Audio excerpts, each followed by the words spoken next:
Antlers laid to rest upon grains life has ceased. Enshrouded by solitude, 2 candles offer peace. Settled on the edge of the Avalon, where the salt heavy carved the coastline into rugged silhouettes, lies Ferryland.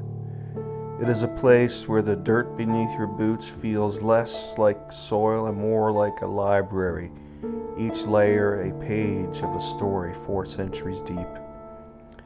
The community is defined by downs, vast rolling meadows of emerald green that terminate abruptly in the churning foam of the sea. At the end of the narrow isthmus stands the Ferryland Head Lighthouse, a lonely sentinel that has pulsed its amber heartbeat into the fog since 1870. To walk there is to feel the scale of the ocean, a relentless gray expanse that has both fed and claimed the people of the shore for generations. Ferryland's history is not merely one of survival, but of vision. In 1621, George Calvert, the first Lord Baltimore, looked at these jagged cliffs and saw a colony of Avalon. He imagined a sanctuary of religious tolerance, a rare dream in a fractured world. Today, the colony of Avalon archaeological site acts as a gateway to the past. Here, history is tactile with the cobblestone streets laid by 17th century masons. The fragments of Portuguese pottery and Venetian glass found in the dark earth. The echoes of the Kirk family, who later turned the colony into a bustling mercantile hub, their lives intertwined with the smell of drying salt cod and the sound of iron on stone. There is a quiet, rhythmic persistence to Ferryland.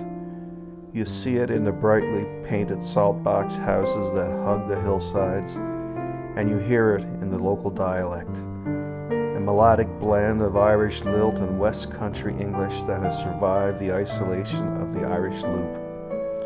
It is a place of picnics at the lighthouse, where the scent of fresh baked bread and wild berries mingles with the briny spray. It is a community that understands that while the Atlantic is a formidable master, the land provides a steady, ancient anchor. Time-worn fingers taste the air, streamlet eroding flesh, tumbling rocks, melodic chime, wind and sea, lash and thresh. Beneath the watchful gaze of the surrounding hills, where the salt air tangles with the scent of spruce, lies Chapel Cove. It is a place where the Atlantic doesn't just meet the shore, it whispers to it, telling secrets of the generations who carved a life between the rock and the tide. The community sits like a quiet spectator at the head of Holyrood Bay. Here the land curves in a protective embrace, offering a sanctuary from the restless moods of the North Atlantic.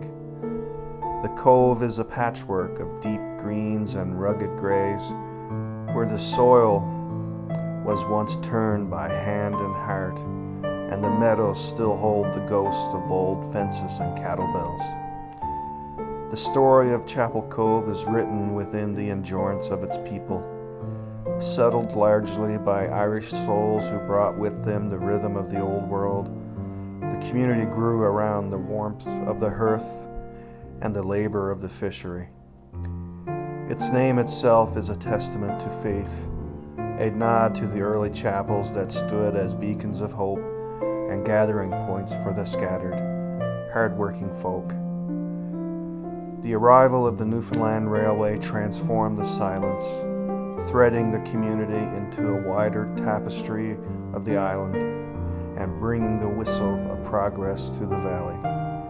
To walk through Chapel Cove today is to feel a deliberate slowing of time.